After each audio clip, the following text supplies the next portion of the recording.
सर्व गुरुजन वर्गांना नमस्कार। आणि उद्या आपला पेपर आहे। उद्या पेपर आहे म्हणून आज अजिबात पॅनिक व्हायचं नाही, एकदम रिलॅक्स मोड मध्ये आपल्याला पेपरला जायचं आहे सर। आणि वेळेत आज झोपायचं आहे, सकाळी लवकर उठायचं आहे, कारण आपल्याला उद्या पेपर सोडवताना काही जुगाड करता आला पाहिजे। आणि जुगाड जर करायचा असेल ना तर डोकं शांत लागतं, तरच जुगाड लागतो सर। पेपरला जुगाड लागतो का? तर लागतो सर। कसा लागतो ते तुम्हाला विथ प्रूफ दाखवणार आहे। आणि असं नाही की हे काहीतरीच आहे, म्हणजे 2025 ला जो पेपर झालेला आहे या पेपरमध्ये म्हणजे तुमच्याकडे थोडंफार पहिलं नॉलेज असलं, म्हणजे तुम्ही काही विशेष वाचलेलं नाहीये आणि तुम्ही डायरेक्ट परीक्षेला गेलेले आहे, त्यावेळेला कसा जुगाड लागू शकतो? कारण आपण शिक्षक आहोत म्हटल्याच्या नंतर आपल्याला काही नॉलेज ऑलरेडीच आहे। आणि कृपया एक गोष्ट अशी करू नका, बऱ्याच जणांना असं वाटतं की नाही मग यावर्षी अभ्यास झाला नाही, मी काय करतो अनुभव घेतो एवढा वर्ष। सर आपली 25 वर्ष सेवा झाली, किती अनुभव घ्यायचा? अजून खूप अनुभव आहे आपल्या पाठीमागे, आपण निश्चितच पात्र होणार आहात। बघा, पहिला प्रश्न असा विचारला होता, ही ॲज इट इज प्रश्न आहेत। कोणते? तर टीईटी 2025 चे, म्हणजे महाराष्ट्र राज्य परीक्षा परिषदेने जी काही शिक्षक पात्रता परीक्षा घेतली होती ना 2025 ला, म्हणजे मागच्या वर्षीची, त्या प्रश्नपत्रिकेतले ॲज इट इज प्रश्न घेतलेले आहेत की जिथे जुगाड लागू शकतो। असे किती प्रश्न आहेत तुम्हीच बघत राहा फक्त।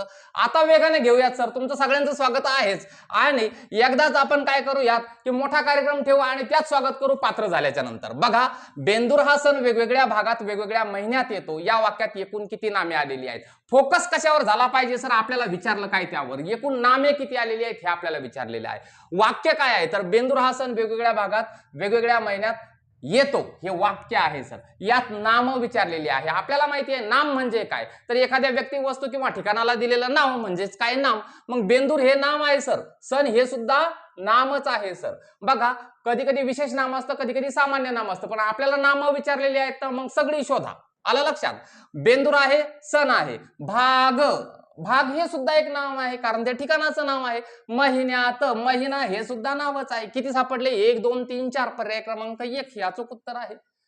यासाठी काही विशेष वेगळ्या ज्ञानाची गरज आहे का? नाही। नाम कशाला म्हणतात एवढंच माहित पाहिजे होतं सर। झालं, पुढच्या प्रश्नाकडे चला। पुढील वाक्यातील अधोरेखित शब्दाचे लिंग ओळखा। लक्ष्मीबाई वर एका मागोमाग एक संकटे आली।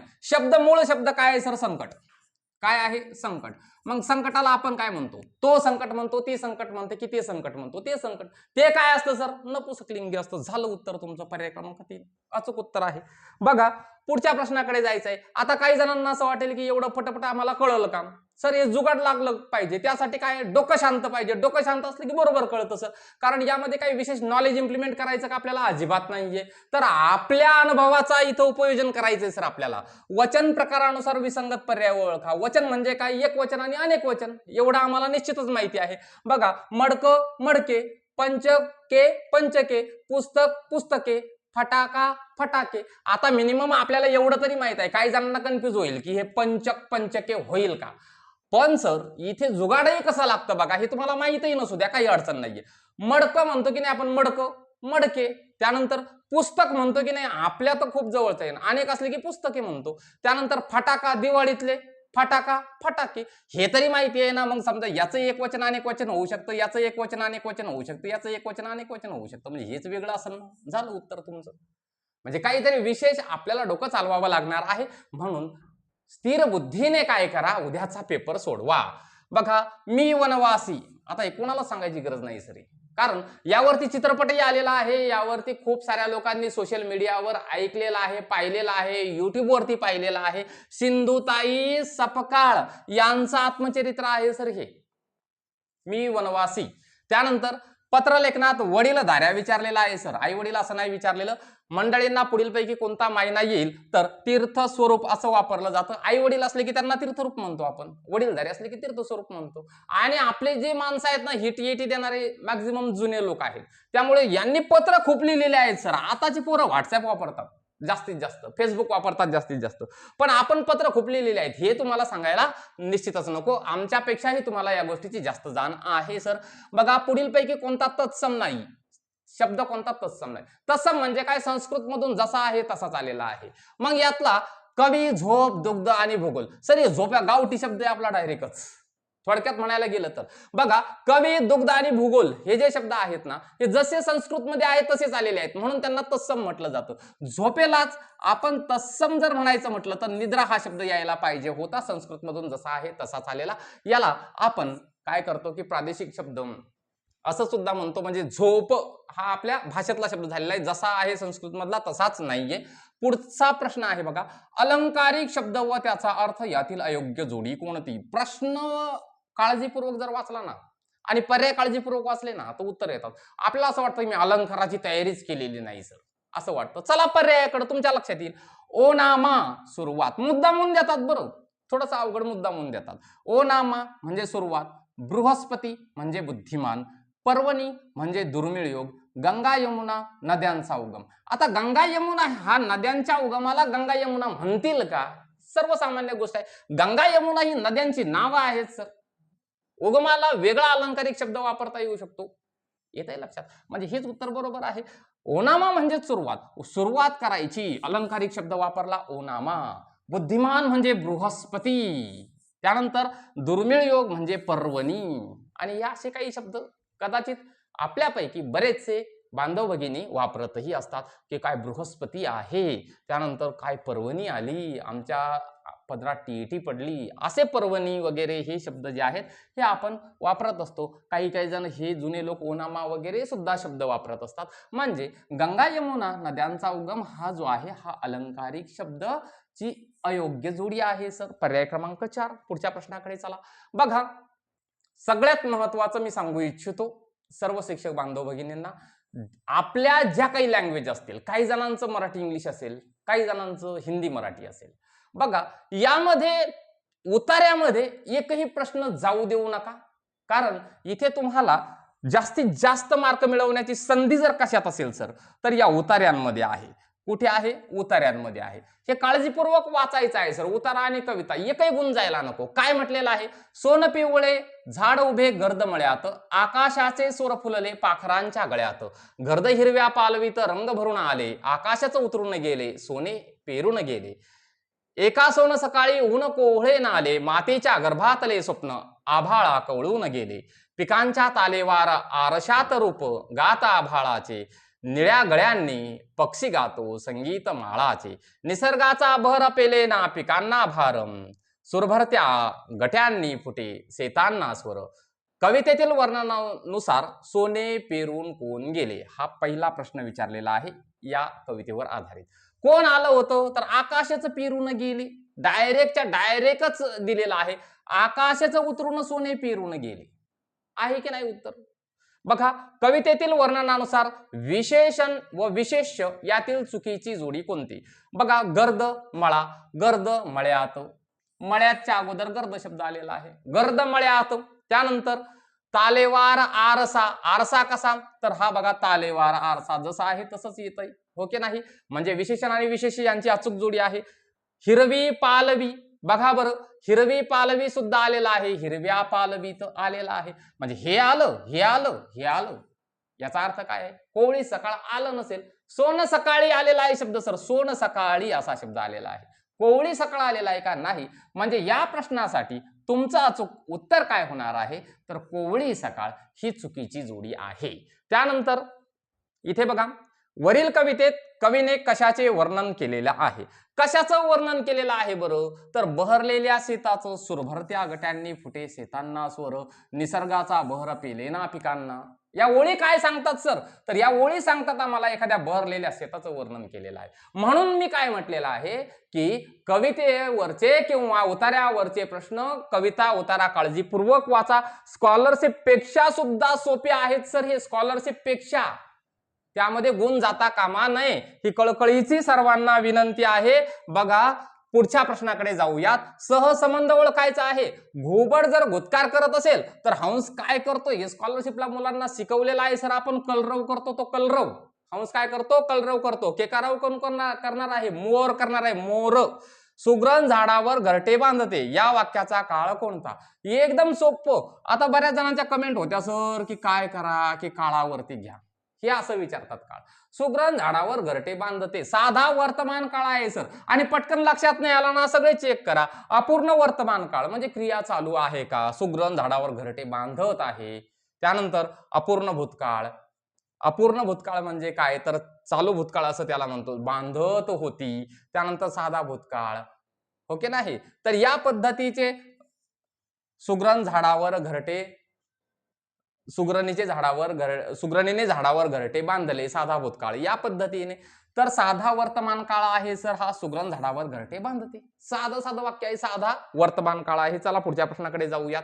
म्हणजे काळावर खूप काही अवघड विचारणार आहे असंही काही नाहीये. बघा पुढील पैकी द्वंद्व समासाचे उदाहरण कोणते. आता तुम्हाला वाटत असेल की एवढे सोपे सोपे सरांनी प्रश्न घेतले आणि तर डायरेक्टच समास आणून टाकलेला आहे. द्वंद्व म्हणजे काय, दोन्ही पद महत्वाची आहेत सर. जर समजा हे सगळं काही वाचलेलं जरी नसेल ना, तरी आई वडील दोन्ही पद महत्वाचे आहेत सर, आपल्या आयुष्यात सुद्धा आणि प्रश्नपत्रिकेत सुद्धा.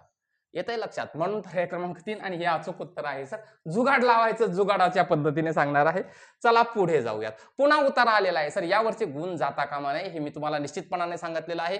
उन्हाळा जसजसा जवळ येतो तसतशी पांढऱ्या चाफ्याची पानं गळून पडतात. चाफ्याचं वर्णन केलेलं आहे सर. वसंत पंचमीच्या आसपास या झाडाची सगळी पानं गळून गेलेली असतात. झाड म्हणजे नुसता खराटा दिसतो.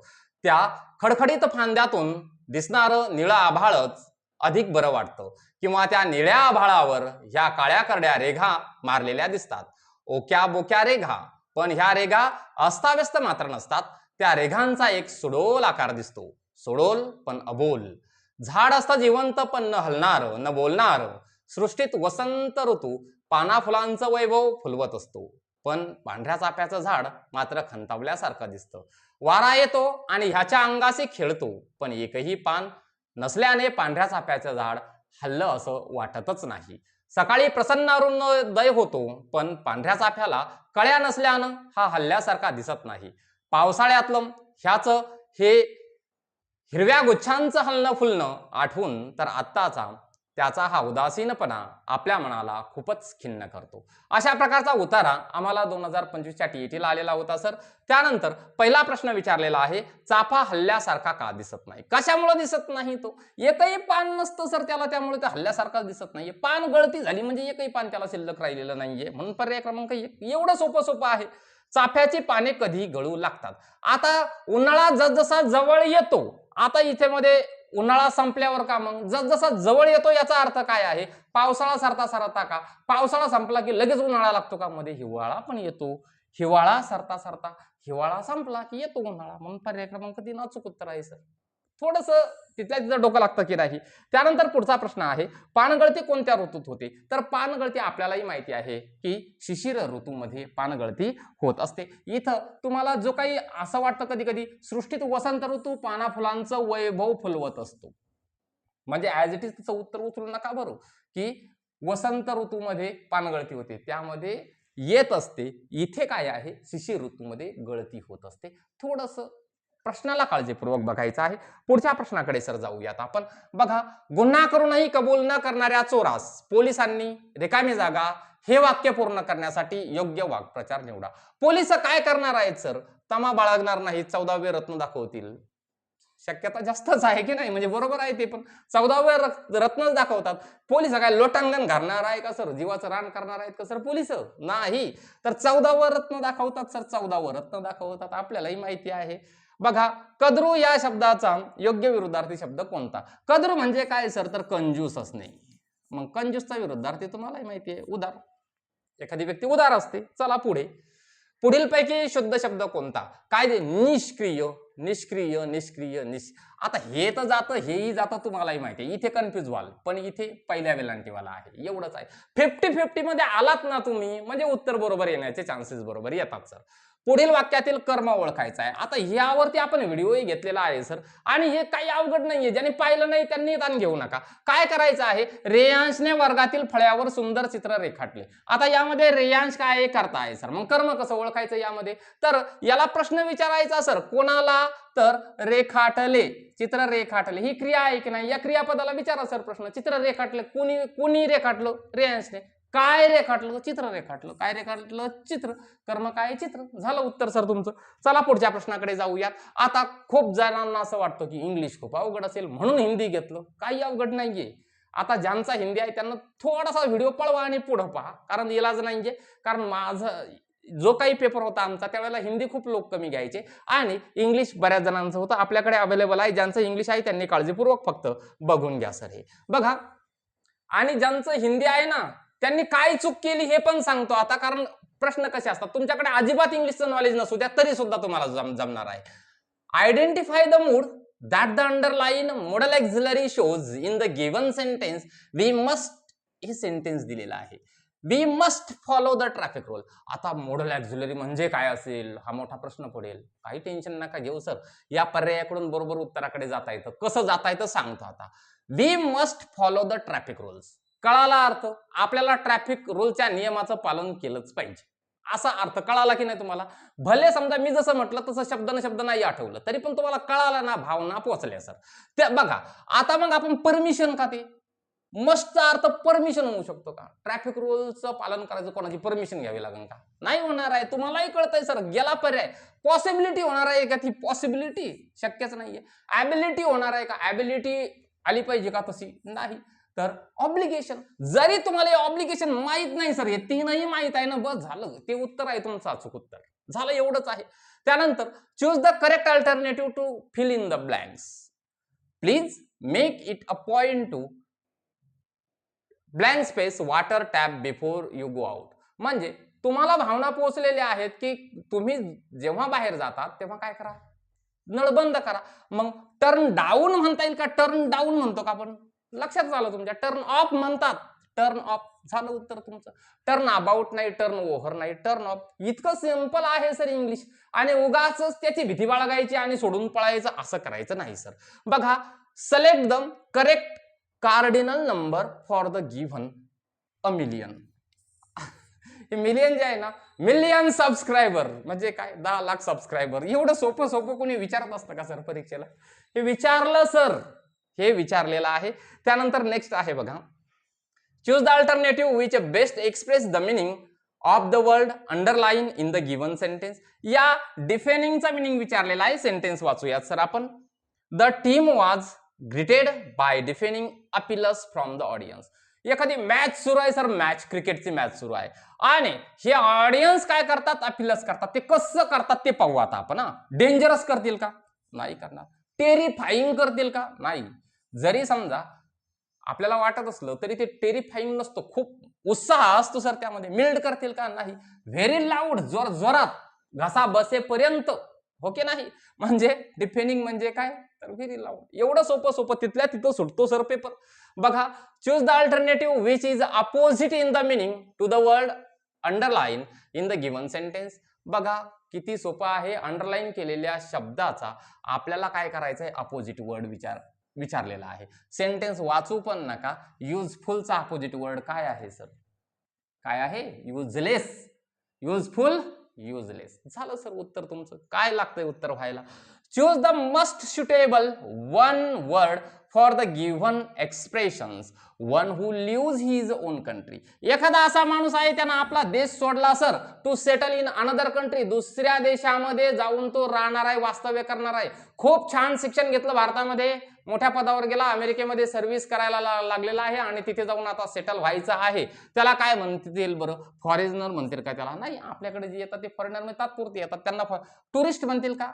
सेटल व्हायचंय त्याला. टुरिस्ट म्हणजे तात्पुरता फिरायला नाही गेला, तिथे जाणार आहे, राहणार आहे, कमाई करणार आहे, मजा करणार आहे. इमिग्रंट म्हणतात सर त्यांना. इमिग्रंट. नेटिव्ह पण नाही म्हणत, इमिग्रंट म्हणतात त्यांना. बघा, choose the correct alternative to fill in the blanks. Priyanka is. आता किती सोपं सोपं आहे बघा. Priyanka is blank space than Deepika. Priyanka कशी असेल? आता इथं प्रिटीच्या ज्या काही कंपॅरिझन आहे ते दिलेलं आहे. मग more prettier, prettier, more prettier, त्यानंतर the prettiest, more pretty, more prettier. Prettier काय येणार आहे? फक्त प्रियंका इज अ प्रिटियर. तिथं मोर वगैरे लावण्याची गरज आहे का? नाही. इथं ER मध्येच मोर येऊन जातं. ते आलं लक्षात? प्रिटी, प्रिटियर म्हणजे मोर प्रिटियर झालेली आहे. मोर प्रिटियर दॅन दीपिका. झालं उत्तर तुमचं sir. Identify the mismatch pair. Mismatch pair किती सोपा आहे बघा. बी हायू म्हणजे काय, बीज कुठं राहतात, हायूज मध्ये राहतात. स्पायडर काय करतो, त्याचं घर आहे ते वेब. बर्ड्सचं घर काय आहे, तर नेस्ट आहे सर. मग कॅटचं घर काय होईल, तर ही किटन होईल का, इथे पिल्ल आहे सर, त्याची पिल्ल. ते काय घर होणार आहे का, नाही. एवढं सोपं आहे. Choose the correct alternative to fill in the blanks. बघा इथे आपल्याला आर्टिकल बद्दल विचारलेलं आहे. Blank space best when corrupted become blank space worst. आता बघा एखादा बेस्ट व्यक्ती आहे, द बेस्ट म्हणतो आपण, म्हणजे काय आहे, खूप महत्वाचं आहे. त्याच वेळेला द वापरलं जातं, द बेस्ट व्हेन करप्टेड. पण आता एखादा व्यक्ती आहे तो करप्टेड जर झाला तर मग आपल्याला काय वाटतं, बिकम द वर्स्ट. किती हे आहे, म्हणजे दोन्हीच्या वर जोर दिला जातो. म्हणजे इथेही द येणार आहे, इथेही द आर्टिकल येणार आहे. म्हणून पर्याय क्रमांक 1 अचूक उत्तर आहे sir. Choose the correct alternative to fill in the blanks during the earthquake. Earthquake सगळ्यांना माहिती आहे. अर्थक्वेकच्या वेळेला बिल्डिंग कोलॅप्स, बिल्डिंग अशा पडतात. Likes blank space of card, कोणत्या कार्ड प्रमाणे, पत्त्यांच्या कार्ड प्रमाणे. मग बँड म्हणता येईल का, बँड नाही. पॅक ऑफ कार्ड्स म्हणतात त्यांना सर. झालं उत्तर तुमचं. Select the combination of numbers so that the alphabet arrange according will form a meaningful word. हे जे अक्षर आहेत ना, हे अक्षर काय करायचे आहेत सर, आपल्याला अरेंज करायचे आहेत आणि याच्यापासून आपल्याला एक चांगला शब्द बनवायचा आहे. काय होईल, PRAYER, PRAYER, प्रेयर. झाला की नाही शब्द तयार. मग पी कुठे आहे, 6 5 4 3 2 1. एवढं सिंपल कधी काही कोणी देईल का, नाहीच देणार आहे. पर्याय क्रमांक 3. आणि सहज का त्या उलट इकडनं वाचत गेलं आणि इकडनंही वाचत आलं, लक्षातच येऊन जातं. REYARP वाचलं, इकडनंही वाचलं तर PRAYER आणि आपल्याशी संबंधित शब्द दिलेला आहे सर. म्हणून लगेच लक्षात यायला पाहिजे. चला आता काही जणांचं असंही म्हणणं होतं की सर ते बालमानसशास्त्र खूपच कठीण असतं की काय. बघा किती कठीण असतं ते सुद्धा सांगणार आहे. खालीलपैकी कोणत्या आंतरक्रियेचा समावेश सांस्कृतिक आंतरक्रियेमध्ये होत नाही. बघा प्रश्नावर फोकस करा सर. सांस्कृतिक आंतरक्रिया म्हटलेला आहे. संस्कृती कशाला म्हणतात हे वेगळं सांगायला नको सर. अगोदर काळजीपूर्वक पर्याय वाचा. भारताचे नागरिक म्हणून राष्ट्रीय सण साजरे करतो. आपण सगळेजण भारताचे नागरिक आहोत सर. राष्ट्रीय सण आपण साजरे करतो. राष्ट्रीय सण सकाळी 6च्या अगोदर शाळेत असतो सर आम्ही. करेक्ट आहे, हो की नाही. म्हणजे आपण सांस्कृतिक आंतरक्रिया ही होणार नाही का, 100% होणार आहे सर. ही नाताळ, ईद अशा विविध धर्मांच्या सणामध्ये उत्साहानं भाग घेतो. 100% भाग घेतला जातो सर. 100% भाग घेतला जातो. सांस्कृतिक आंतरक्रिया आहे का, आहे सर. समाजात घडणाऱ्या घटनांचे विश्लेषण वैज्ञानिक दृष्टिकोनातून करतो. आता इथे संस्कृती विज्ञान कसं ताळमेळ जुळणार आहे सर. म्हणजे होत नाही म्हटलेलं आहे ना, हे होणार नाही सर. आषाढी एकादशीला पंढरपूरला पायी चालत जातो. येणार आहे आता आषाढी एकादशी, हो की नाही. पंढरपूरला पायी चालत जाणे म्हणजे काय आहे, सांस्कृतिक घटक आहे सर हा. म्हणजे हेही योग्य आहे. म्हणजे 1 2 3 हे योग्य आहेत. पण आपल्याला काय म्हटलेलं आहे, कोणत्या आंतरक्रियेचा समावेश होत नाही, तर पर्याय क्रमांक 3 या आंतरक्रियेचा समावेश होत नाही. हे आहे सर काय बालमानसशास्त्रावरचे प्रश्न. तिथल्या तिथं सुटतात. इकडे समजा आता हे तुम्ही ठरवलं की नाही मी याला पुस्तकातच शोधणार आहे. कसं सापडणार आहे सर पुस्तकात, कोणत्या पुस्तकातून काढला आपल्याला काय माहिती आहे. नाही तर मग आपल्याला बालमानसशास्त्रज्ञ व्हावं लागेल. त्यासाठी ताणतणावाच्या व्यवस्थापनासाठी आवश्यक वर्तन बदलामध्ये खालीलपैकी कोणते विधान अनुकूल नाही. अनुकूल नाही याचा अर्थ अयोग्य शोधायचा आहे. समतोल आहार घेणे. बघा ताणतणावाचं व्यवस्थापन करायचं. टीएटीचा आता उद्या परीक्षा आहे, आज ताण येतो, काही नका करू, समतोल आहार घ्या सर. मस्तपैकी रिलॅक्सपणानं जेवा वगैरे, जेवढं पाहिजे तेवढंच. कामाचा प्राधान्यक्रम ठरवणं. काय केलं पाहिजे, जर टीईटी मला पास व्हायची आहे तर मी काय केलं पाहिजे, माझं हॉल तिकीट वगैरे हे जे आहे, म्हणजे की आता किती व्हिडिओ पाहिजे किंवा किती अभ्यास करायचा, नियोजन पाहिजे की नाही, प्राधान्यक्रम ठरवावाच लागणार आहे सर. कामाचे व वेळेचे नियोजन करावे लागेल. कसं जायचं तुम्हाला सेंटरवरती वगैरे, कोणत्याही गोष्टीसाठी असो तुम्हाला या गोष्टी कराव्या लागतील. नकारात्मक दृष्टिकोन ठेवणे. नाही नाही नाही टीईटी पास होणारच नाही मी, असं करून चालेल का सर? तर अनुकूल नाही, पर्याय क्रमांक 3. एवढं सोपं आहे सर. कोणत्या पुस्तकात सापडणार आहे? नाही. कारण या ज्या काही गोष्टी आहेत ना बालमानसशास्त्राच्या, या बालमानसशास्त्राच्या गोष्टी तिथेही सुटतात ऐन वेळेला. ते प्रश्न मुद्दामून ॲज इट इज मी इथं घेतलेले आहेत सर. समस्येचे विश्लेषण करून ती सोडवण्याची योजना तयार करणे म्हणजे काय? तर अवबोध. समस्येचं विश्लेषण करायचं, अवबोध झाला पाहिजे की नाही. समस्येचे विश्लेषण करून ती सोडवण्याची योजना तयार करणे. योजना तयार करणे म्हणजे काय? विचार प्रक्रियेला सुरुवात करावी लागते. विचार प्रक्रिया होते की नाही? स्वतःमधील उणिवा झाकण्यासाठी आम्ही सिनेमातील हिरो हिरोईनचे स्वतः बरोबर काढलेले फोटो सर्वांना दाखवतो व ते मला नेहमी फोन करून त्यांच्या घरी बोलावतात असे सांगतो. हे कोणत्या संरक्षण यंत्रणेचे उदाहरण आहे? कोणती संरक्षण यंत्रणा आहे की मला सिनेमातले लोक फोन वगैरे करतात असं सांगितलं जातं. म्हणजे आपण तादात्म्य साधण्याचा प्रयत्न करतोय असं यामध्ये दिसून येतंय आपल्याला. त्यानंतर तादात्म्य साधलं जातं. काही लोक साधतात बघा तादात्म्य. एखादी गोष्ट आपल्या बजेटची नाहीये तरी पण काहीतरी वाढवून फुडवून सांगायचं.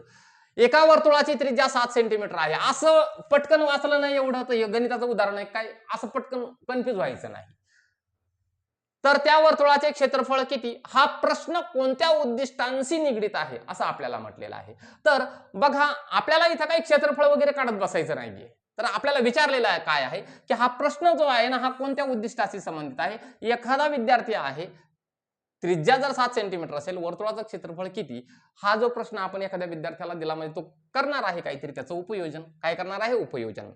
क्रमान्वित अध्ययन पद्धतीमध्ये एक एक विधान किंवा प्रश्न व त्याचे उत्तर याला तांत्रिक भाषेमध्ये चौकट म्हणतात. नवा भाग शिकण्यासाठी विषय प्रतिपादनाची तयारी म्हणजेच चौकट. रिकामी जागा चौकट होय. तर ज्ञान संपादन काय? ज्ञान संपादन चौकट होय. त्यानंतर पुढच्या प्रश्नाकडे. संवेदनाला अर्थ लावला की त्याचे रूपांतर खालीलपैकी कोणत्या घटकात होते? संवेदनेला अर्थ लावला की काय होत असतो सर? अवबोध होत असतो आपल्याला. त्यानंतर एकच कसोटी एकाच परीक्षकाने वेगवेगळ्या वेळी तपासली तरी गुणांमध्ये फरक पडत नाही. किंवा एकच कसोटी अनेक परीक्षकाने तपासूनही गुणात फरक पडत नाही. या विधानातून कसोटीचा कोणता निकष समजतो? तर ती वस्तुनिष्ठ असली पाहिजे. आलं की नाही लक्षात? चला पुढे. सायकल चालवणे कौशल्य हे मोटरसायकल चालवण्यासाठी उपयोगी पडत असेल तर त्यास अध्ययनाचे काय म्हणतात? ज्याला सायकल चालवता येते तो मोटरसायकल लवकर शिकतो. म्हणजे काय? धन संक्रमण आहे, ऋण नाही होणार आहे. ज्यांनी हे संक्रमणाबद्दल काही ऐकलेलं जरी नसेल तरी एका गोष्टीचा फायदा दुसऱ्या गोष्टीसाठी होणे म्हणजे धन संक्रमण होणे. एका गोष्टीचा वाईट परिणाम दुसऱ्या गोष्टीवर होणं म्हणजे ऋण संक्रमण होणे. एकमेकांचा परिणाम काही न होणे म्हणजे तटस्थ. येतंय? चला पुढच्या याच्याकडे जाऊयात. शारीरिक प्रतिक्रियांचे व्यवस्थापन करण्यासाठी खालीलपैकी कोणत्या तंत्राचा वापर केला जात नाही? बघा शारीरिक प्रतिक्रियांचं व्यवस्थापन करायचं आहे. शब्द खूप जडजड आणि मोठे मोठे वाटतात आपल्याला. जैव प्रतिभरण करणे, शिथिलीकरण करणे, व्यसनांच्या आहारी जाणं चुकीचं आहे की नाही सर? व्यसनांच्या आहारी जाणं चुकीचं आहे. आपल्याला शारीरिक प्रतिक्रियांचं जर व्यवस्थापन करायचं असेल तर आपण व्यसनांच्या आहारी गेलं पाहिजे का? नाही. यावरूनच कळून जातंय सर. पर्याय क्रमांक 3 अचूक उत्तर आहे. प्राथमिक इयत्तेमध्ये कोणत्या अध्यापन सूत्रात आधी वस्तू नंतर वर्णन हा क्रम योग्य ठरेल? प्राथमिक अवस्थेमध्ये नेमकेच मुलं पहिली दुसरीला आलेले आहेत आणि या मुलांसाठी कोणतं अध्यापन सूत्र योग्य ठरेल सर? आपल्या शाळेत दर वर्षाला खूप साऱ्या पेट्या येतात. म्हणजे काय? वस्तू ज्या आहेत या वस्तू मुलांना दाखवल्या जातात. मूर्ताकडून अमूर्ताकडे. झालं उत्तर तुमचं. म्हणून तर पेटे येतात एवढ्या प्राथमिकला. आला लक्षात? म्हणजे मूर्ताकडून अमूर्त संकल्पनेकडे घेऊन जायचं आहे.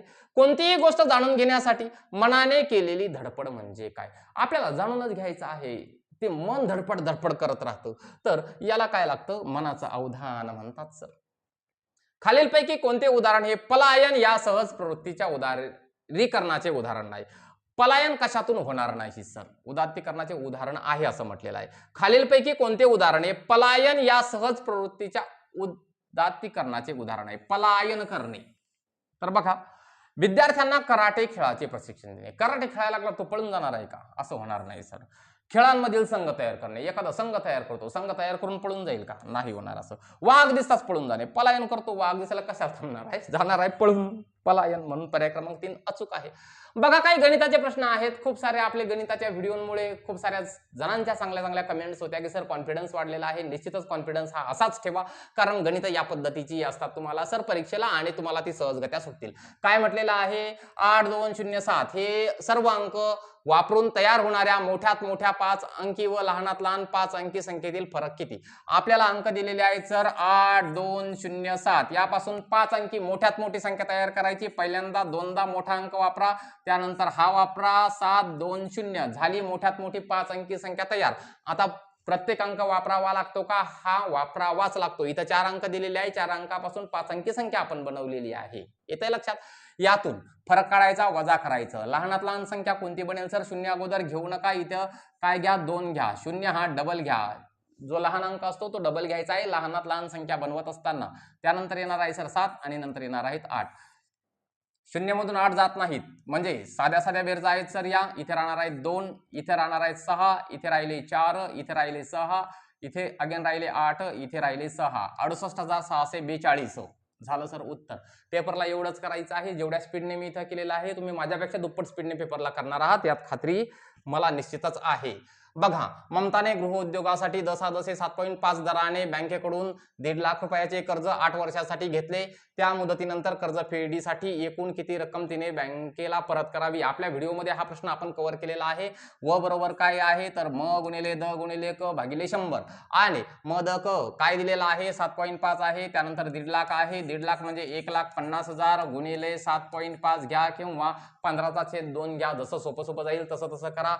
15/2 घेतलं तरीही चालेल, 7.5 घेतलं तरीही चालेल. गुणिले 8 घ्या भागिले 100 करा सर. याला हा गुणाकार फक्त करायचा आहे. एवढं सोडवलं सर आम्ही. किती सोडवलं तर हे 0 0 कटले. राहिलं काय आमच्याकडे तर 1500 राहिलं सर. गुणिले 7.8 गुणिले 7.5 8 नाही 5 गुणिले 8. हा पॉइंट उडून टाका सर. कसा उडवायचा तो तर इथला एक 0 उडवा, हा पॉइंट उडून टाका. गुणिले 75 आता राहिले 75 गुणिले 8 करा सर. एवढ्यांचाच गुणाकार, बाकी काही करायची गरज नाही.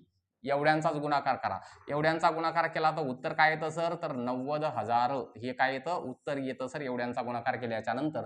म्हणजे हे झालं सर तुमचं व्याज. आणि मुद्दल किती घेतली होती तर 1.5 लाख घेतलेली होती. 1,50,000 मुद्दल घेतलेली होती. मुद्दल पण परत करावं लागेल, नाही तर पुन्हा ना मी त्याला काय करणार बँक कधीच उभी करणार नाही. हे 90,000 यामध्ये जर मिळवले सर तर अगेन म्हणजे काय आहे तर मुद्दल अधिक व्याज म्हणजेच रास आपल्याला काढायला सांगितली होती 2,40,000 रुपये.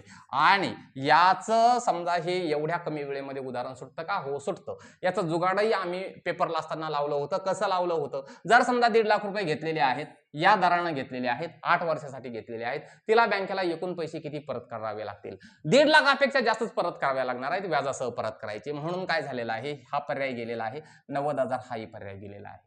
9 लाख रुपये एवढे तर परत करावे लागणार नाहीयेत, कारण आपणही बँकेकडून कर्ज घेतो सर. जर समजा या दराने घेतो तर माणसाला एक अंदाजच लागून जातो 8 वर्षांमध्ये काय 1.5 लाखाचे 9 लाख होणार आहेत का? हाही पर्याय गेलेला आहे. असं आम्ही सोडवलं होतं. परीक्षेला 2,40,000 या अचूक उत्तर आलेलं होतं. पण हे कसं सोडवायचं हे मुद्दाम सांगितलं. मागच्या व्हिडिओतही हा प्रश्न आपण कव्हर केलेला आहे. आता इथं आपल्याला तेवढा वेळ नाहीये म्हणून आपण थोडंसं स्पीडला घेतोय. एका परीक्षेत आराध्याला मराठीमध्ये 30 पैकी 24 गुण मिळालेले आहेत. काय झालेलं आहे 24 गुण मिळाले. किती पैकी 30 पैकी गुणिले 100 करा. त्याचं पर्सेंटेज येणार आहे सर. काय होणार आहे 0 कटलं 0 कटलं. इथं राहिले 8 8 गुणिले 10 80. म्हणजे आराध्याला मराठीत पडले गुण किती 80%. झालं उत्तर तुमचं. पुढं काय आहे त्यानंतर गणितात किती मिळाले 50 पैकी 38. लिहावर 38 खाली लिहा सर. 50 गुणिले 100. 50 दोन्ही होतात 100. 38 दोन्ही किती होतात तर 76% गुण पडले सर. कशामध्ये पडले ते गणितात पडले. म्हणजे हे पडले मराठीत, हे पडले गणितात. त्यानंतर विज्ञानात किती गुण पडले तर 63 गुण पडले. किती पैकी 75 पैकी. 75 पैकी 63. लिहा सर असं. काही घाबरायचं कारण नाही. 25 ने भाग जातो 3, 25 ने भाग जातो 4, याला 3 ने भाग जातो 21 आणि 21 चौक 84%. या सगळ्यांपेक्षा विज्ञानात काय आहे जरा जास्तच गुण आहेत, हो की नाही? म्हणजे इथं 80 आहे, 76 आहे, 84% आहे. शेवटचाच राहिलेला आहे सर. कोणता विषय राहिलेला आहे तर 90 पैकी 63 गुण मिळाले हिंदी विषयामध्ये. बघू आता हिंदीला आपल्याला पण टीईटीला किती पडतात ते. तर या पद्धतीने पडायला पाहिजे आपल्याला पण. हे गेलं हे गेलं. 9 7 63. किती 70% गुण पडले सर. किती पडले? 70% गुण पडले. हे पडले हिंदीत. हे कशात पडले सर? हिंदीत पडलेले आहेत. मराठीत एवढे पडले होते. त्यानंतर गणित आहे ना दुसरा, तर गणितामध्ये एवढे पडले होते. त्यानंतर विज्ञानामध्ये चांगले मार्क पडले होते. म्हणजे सगळ्यात जास्त गुण कशात पडले? तर विज्ञानात पडलेले आहेत. 84% गुण पडले सर इथं. 84% जास्त गुण पडलेले आहेत. हिंदीत जरा कमीच झालेले आहेत बरं सर. हिंदीचं काळजीपूर्वक सोडा फक्त.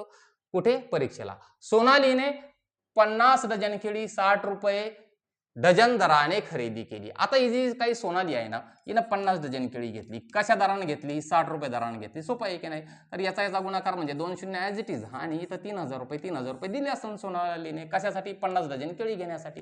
पुढं काय म्हटलेलं आहे? व 550 शेकडा या दराने विकली. म्हणजे एवढ्या रुपयात खरेदी केली होती, 550 रुपये शेकडा दराने विकली. आता मुळात काय आहे? इथं 550 रुपये शेकडा ही किंमत दिलेली आहे सर. म्हणजे ही केळी किती शेकडा असेल हे आपल्याला काढावं लागेल. 50 डझन, 1 डझन म्हणजे 12 केळी. 50 डझन म्हणजे किती केळी हे पहिलं काढून घ्या. 12 शून्य शून्य 12 पंच 60. 600 केळी म्हणजे किती? तर 6 काय? शेकडा केळी. 6 शेकडा केळी.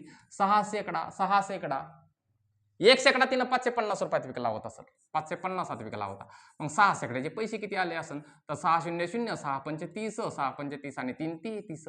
3300 रुपये आले असेल. 3000 रुपयात खरेदी केले होते. 3300 रुपये मिळाले. तुम्हालाही कळालं 300 रुपये फायदा झाला सर, म्हणजे नफा झाला सर. चला पुढच्या प्रश्नाकडे. 2 समांतर रेषांना एका छेदिकेने छेदले. काही नाही करायचं सर. 2 समांतर रेषा काढायच्या, एक छेदिका काढायची. झालं एवढंच आहे. संगत कोणांच्या जोड्या किती? संगत म्हणजे काय? तर सारखं सारखं माप असलेले आहे. बघा ही संगत झाली. याला हा कोण? संगत झाला. किती झाल्या? हा 1 2, तसंच 3 4. किती? 4. काय लागलं सर? झालं उत्तर. असं सोपं असतं सर परीक्षेला.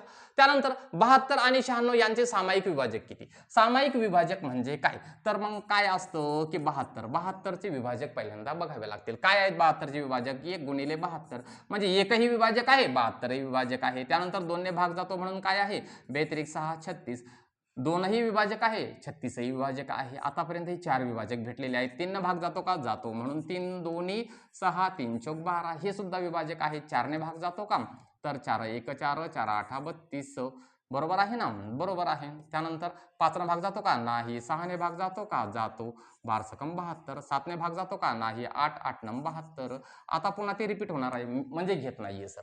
कारण 10 न वगैरे इथे उग करत बसायची गरज नाही. 12 न भाग जातो, हे 12 आलेला आहे. म्हणजे एवढे सगळे काय आहेत? 72 चे विभाजक आहेत. त्यानंतर 96 चे विभाजक बघूयात आपण कोणकोणते आहेत. तर 2 ने समसंख्या आहे म्हणजे भाग जातो. 2 चोक 8 2 8 16 हे झाले विभाजक त्याचे. आणखी विभाजक कोणते आहेत? तर 3 न भाग जातो म्हणून काय? 3 त्रिक 9 3 2 6. 4 न भाग जातो का? हो जातो. कसोट्या पाठ पाहिजे सर यासाठी फक्त. 4 2 8. त्यानंतर 4 चोक 16. त्यानंतर 5 ने नाही जाणार आहे. 6 ने जातो का? तर जातो सर. 6 6 1 6 6 6 36 16 6 96 ही तुम्हाला माहित आहे. 7 ने नाही. 8 नेही भाग जातो. बघा 8 1 8 8 2 16 12 8 96. 9 ने नाही, 10 ने नाही, 11 ने नाही. अगेन आता 12 ने जाणार आहेत. ही झाली विभाजक सर. आता याच्यामध्ये सामायिक किती आहेत ते आपल्याला बघायचं आहे. तर इथे 1 गुणिले 72 लिहायचा राहिलेला आहे. 1 गुणिले 96 लिहायचा राहिलेला आहे. बरोबर, तो विसरू द्यायचा नाही. जसा इथं लिहिलेला आहे तसा. तिथे आपण डायरेक्ट सुरुवात केली होती. बघा आता सामायिक कोण आहेत? एक सामायिक आहे का? सापडला एक. 2 आहे का? क्रमाने जा सर. 2 आहे. 3 आहे का? आहे सर. त्याला गोल गोल करून घ्या. 4 आहे का? आहे सर. 6 आहे का? आहे सर. त्यानंतर 8 आहे का? तर आहे सर. 72 नाही सर. 36 नाही सर. 24 आहे सर. काय आहे? 24 आहे सर. 18 नाहीये सर. 12 आहे का? आहे सर. बरं, आता मोजा. सगळे नका मोजत बसू, एकच मोजा. कारण हा एक आहे, हा एक आहे. त्याला एकच पकडायचा. 1 2 3 4 5 6 7 आणि 8 किती आहेत? 8 विभाजक आहेत सामायिक. झालं उत्तर.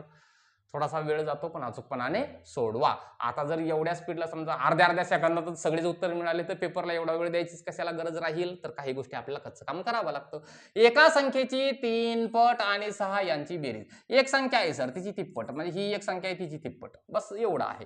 त्यानंतर आणि 6 आणि त्यामध्ये मिळवले 6 यांची बेरीज काय? 15च्या चौपट. 15ची चौपट म्हणजे 15 गुणिले 4 हे तुमच्या लक्षात येतं. म्हणजेच काय आहे? 3x अधिक 6 बरोबर 60. 3x ची किंमत काढायची आहे. 6 इकडं अधिक मध्ये आहे. इकडं आल्यावर काय होणार आहे? ते वजा होणार आहेत. म्हणजे काय आहे? 54 होणार आहे. 60 वजा 6. 3x बरोबर जर 54 आहे तर x बरोबर किती? तर 54 भागिले 3. 3 1 3 3 8 24 तीन एक 3 आणि 3 8 24 बरोबर आहे. म्हणजे 18 त्रिक 54 होतात. पण आपल्याला 18 हे विचारलेलं आहे का? नाही. तर त्या संख्येची निमपट विचारलेली आहे. निमपट विचारणं म्हणजे त्याला 2 ने भाग देणं. म्हणजेच काय? 18 ला 2 ने भाग दिला तर उत्तर इथं 9. पर्याय क्रमांक 3 याचं अचूक उत्तर आहे सर. बघा 5.25 किलोमीटर लांबीच्या रस्त्याला 5.25 किलोमीटर म्हणजेच काय बरं? 5 किलोमीटर आणि 250 मीटर हे आपल्याला माहित असलं पाहिजे. याला म्हणतात 5.25 किलोमीटर. डांबरीकरण करायचे आहे. एवढ्या रस्त्याचं डांबरीकरण करायचं आहे.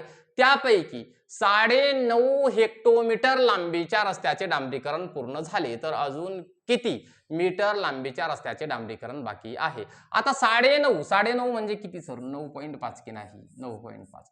पण हे काय हेक्टोमीटर आहे. मग 1 हेक्टोमीटर म्हणजे 100 मीटर हे लक्षात ठेवा सर. म्हणजे 9.5 हेक्टोमीटर म्हणजे किती मीटर होतील? तर याला गुणिले काय करावे लागेल? 100 करावे लागतील. करेक्ट आहे तुमचं. मग 100 ने जर याला गुणला आपण तर काय येणार आहे उत्तर? तर सरळ सरळ आहे. हा झिरो कट झाला, पॉइंट इथे गेलेला आहे. हा झिरो कट झाला, पॉइंट इथे गेला. याचाच अर्थ काय आहे? ही मीटर मध्ये कन्व्हर्जन झालं म्हणजे 950 मीटर. 9.5 हेक्टोमीटर म्हणजे 950 मीटर. आपल्याला करायचंच काय आहे सर? तर 5.250 मधून तुम्हाला फक्त 950 वजा करा एवढंच सांगितलेलं आहे. आणि यामध्ये त्यांना खऱ्या अर्थानं चेक काय करायचं होतं? तुम्हाला ते हेक्टोमीटर माहित आहे की नाही? वजा बाकी तर तुम्हालाही येते. बघा 0 मधून 0 गेला 0, 5 मधून 5 गेले 0. आता या दोनातून जातात का? नाही. मग अशा ठिकाणी घ्या हातचा, काही अडचण नाहीये. इथं किती उरले? 3. इथं किती उरले? 4. 4 किलोमीटर आणि 300 मीटर याचाच अर्थ आहे 4300 मीटर एवढं काम काय आहे? बाकी आहे. झालं उत्तर तुमचं सर. चला पुढच्या प्रश्नाकडे जाऊया. 36,060 मण्यांपासून प्रत्येकी 12 मण्यांची एक माळ याप्रमाणे माळा तयार केल्यास जास्तीत जास्त किती माळा तयार होते? सर भागाकार येतो हो आपल्याला. आपण पोरांचे लय पाडेपाठ करून घेतले सर. याला 12 ना भाग द्यायचा सर. काळजीपूर्वक द्या. 12 त्रिक 36, 12 0 0 या 6ला जात नाही. 12 0 0 आणि 12 पंच 60, 3005 झालं उत्तर सर तुमचं. गणित अवघड आहे का सर? नाही. पेपरला तर निश्चितच नाहीये. बघा इथं काय म्हटलेलं आहे? एका पुस्तकाची 5/7 पाने वाचली, 5/7 पाने वाचली तेव्हा 56 पाने वाचायची राहिली. आता बघा 5/7 पानं वाचून झाली म्हणजे शिल्लक किती राहिली? 2/7 पानं शिल्लक राहिली. आणि शिल्लक राहिलेली पाने किती आहेत? तर 56 आहेत. थोडक्यात याचा अर्थ असा आहे की एका पुस्तकाची 2/x पैकी 2/7 पाने जर वाचली तर 56 पाने शिल्लक राहतात. x ची किंमत फक्त इथं काढायची आहे, बाकी काहीही करायचे नाही. मग x बरोबर काय होणार आहे? तर 56 गुणिले हे इथे भागाकारात आहे, इकडे गेले की गुणाकारात जातात. त्यानंतर छेदस्थानी कोण येणार आहे? 2 येणार आहे. सोडवा यालाच फक्त. बे 2 4 बे 8 16 28 गुणिले 7 करा सर. तर 8 7 56 हातचे आले 5, 7 2 14 आणि 5 19 196. 196 पानाचं पुस्तक आहे सर ते. किती? 196 म्हणून पर्याय क्रमांक 1 हे अचूक उत्तर आहे सर. त्यानंतर पुढचाही लगेच एक प्रश्न आहे, तोही घेऊयात आपण इथल्या इथेच. काय आहे?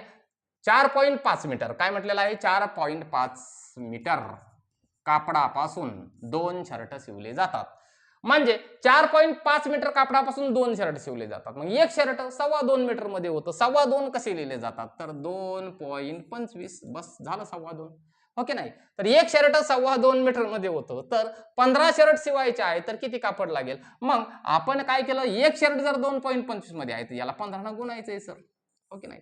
15 5 75 हातचे आले 7, 15 2 30 37 हातचे आले 3, 15 2 30, 30 आणि 3 33. दशांश चिन्ह कुठे येणार आहे? इथे 33.75. 33.75 पर्याय क्रमांक 3. हे डायरेक्ट विचारलेले प्रश्न आहेत सर. मागच्या पेपरला तुम्ही सुद्धा पेपर अनालिसिस वगैरे या सगळ्या काही गोष्टी केलेल्या असतील. पण काही ठिकाणी कसं जुगाड लावायचं ते पण मी तुम्हाला सांगितलेलं आहे. 5 कुटुंबांनी अनुक्रमे 45 किलोग्रॅम, 5 कुटुंब आहेत.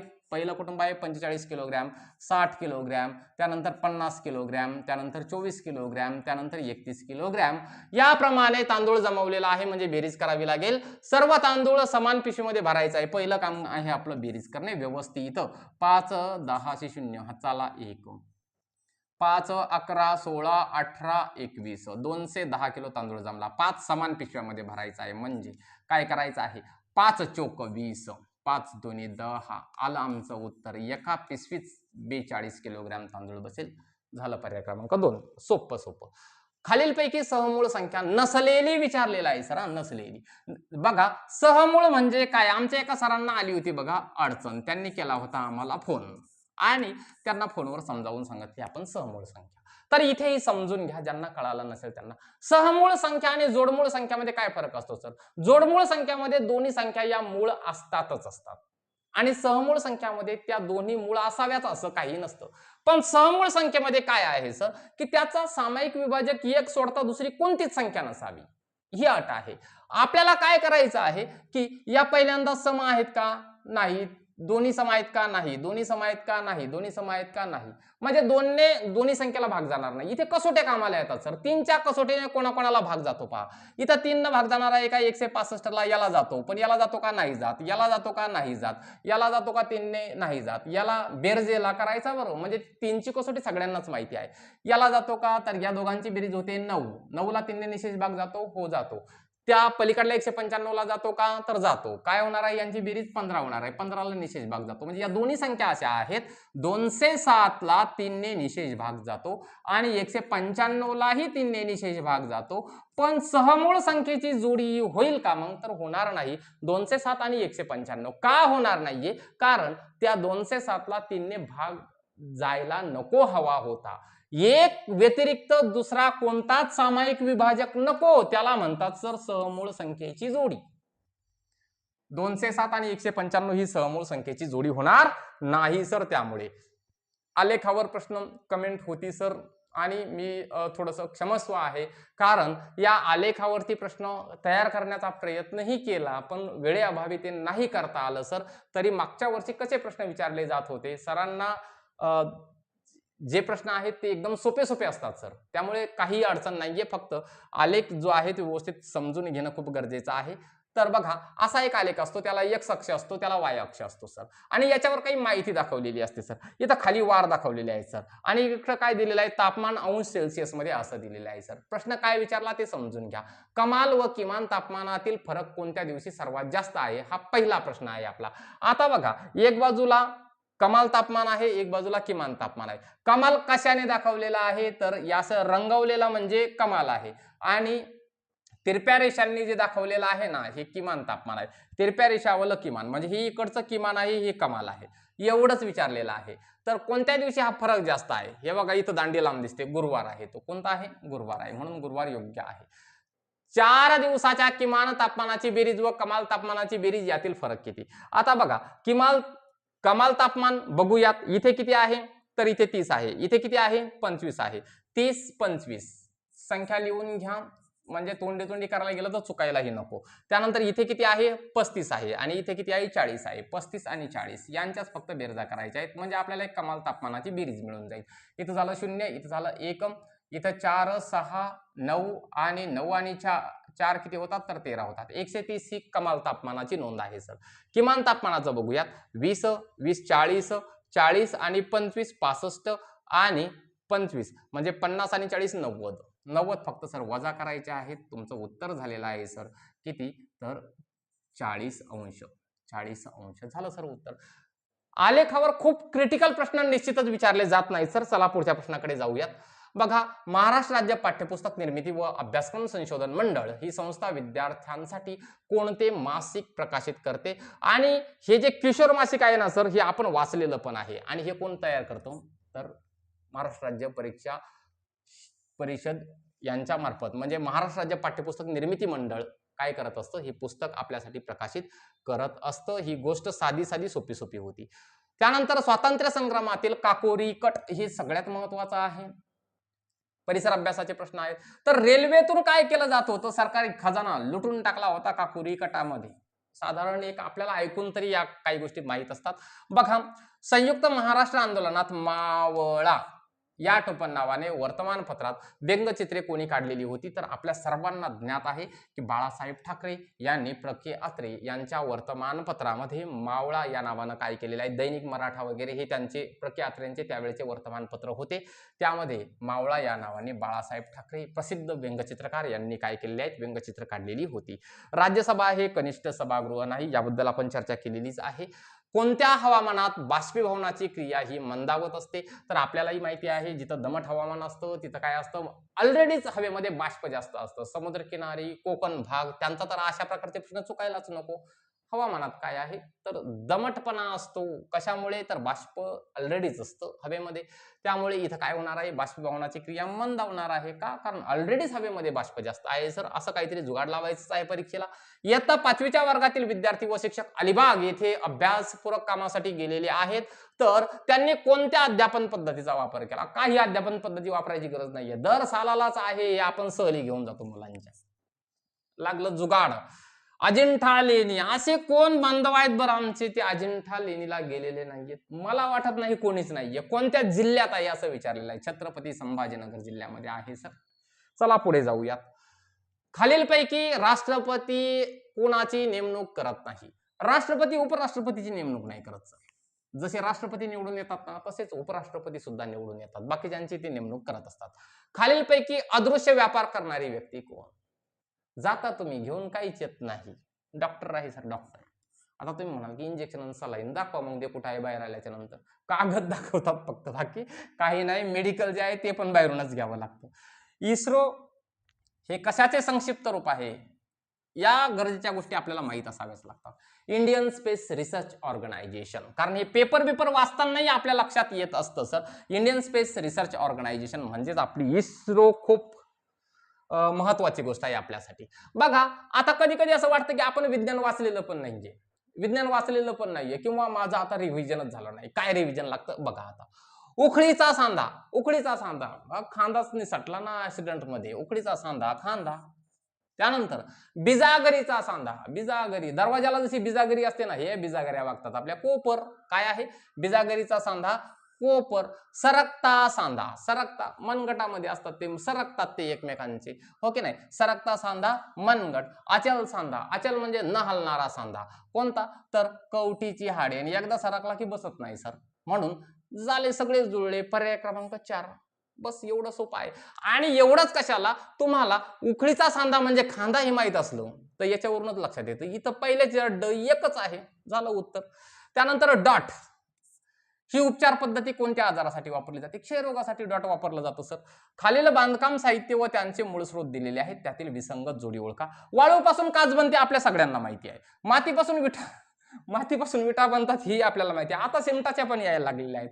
चुनखडीपासून सिमेंट बनतं हेही माहिती आहे. मग राहिलं काय, काश्यापासून लोखंड. वेगळं आहे. झालं उत्तर तुमचं. जिभेवरच्या छोट्या उंचवट्यांना काय म्हणतात? जिभेला काय लागते सर? चव लागते ना, रुची कलिका असतात त्यावर, त्यामुळे पाहिजे सर, हो की नाही. जे उंचवटे असतात त्यांना म्हटलं जातं रुची कलिका. बघा, हिमालयातील नद्यांना उन्हाळ्यात पूर येण्याची क्रिया कोणत्या बदलामुळे घडते? आता हिमालयात काय आहे सर? बर्फ आहे, आणि बर्फ काय होत असेल, वितळत असेल, विलयन होत असेल, विलयन बदल, हो की नाही. तर यामुळेच होत असेल की नाही, बर्फ वितळलो की नद्यांना येतात पूर, झालं. त्यानंतर खालील पर्यायापैकी अयोग्य विधान कोणते? तर 500 पेक्षा कमी लोकसंख्या असणाऱ्या 2 किंवा अधिक गावांसाठी गट ग्रामपंचायत असते. आपल्याला वाचूनही कळतं सर, बरोबर आहे म्हणून. प्रत्येक आर्थिक वर्षात ग्रामसभेच्या किमान 6 सभा होणं बंधनकारक आहे. ग्रामसेवकाची नेमणूक गट विकास अधिकारी बीडीओ करतात का? नाही. तर बीडीओ नाही करत सर, तर जिल्हा परिषदेचे सीईओ काय करत असतात, त्यांची नेमणूक करत असतात. तर या पद्धतीने भारतात हैदराबाद संस्थानाचे विलिनीकरणास विरोध करणारी संघटना कोण होती? जे मराठवाड्यातले आमचे सगळे बांधव आहेत त्यांना माहिती आहे, हे रझाकार. बस, बाकीचं काहीच म्हणण्याची गरज तिथे पडणार नाही. अशा पद्धतीने म्हणजे काय केलं सर आपण? नियर अबाउट, मी इथे 77 प्रश्न घेतले आहेत. नंबर देताना कदाचित घाई गडबडीमध्ये मागं पुढं झालं असेल, म्हणजे नियर अबाउट 80च्या जवळपास आलेलो आहे. आणि तुम्ही थोडंफार वाचन तर केलेलंच आहे की नाही? मग काय करायचंय आपल्याला? जे कॅटेगरीमध्ये आहेत त्यांना 83 मार्क मिळवायचे आहेत. 83 मार्क आहेत ते, 83 मार्क, टक्के नाही बरोबर, नाही तर म्हणाल की सरांनी काहीतरी वेगळंच केलं.